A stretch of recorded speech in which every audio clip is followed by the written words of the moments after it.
अष्टलक्ष्मी मम ग्रहे धनं पुरय पुरय नमः। ॐ ह्रीं श्रीं क्लीं श्रीं कुबेराय अष्टलक्ष्मी मम ग्रहे धनं पुरय पुरय नमः।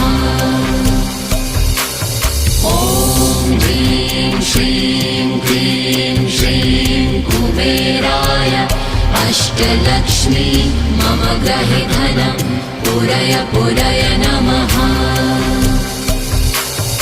ॐ ह्रीं श्रीं क्लीं श्रीं कुबेराय अष्टलक्ष्मी मम ग्रहे धनं पुरय पुरय नमः।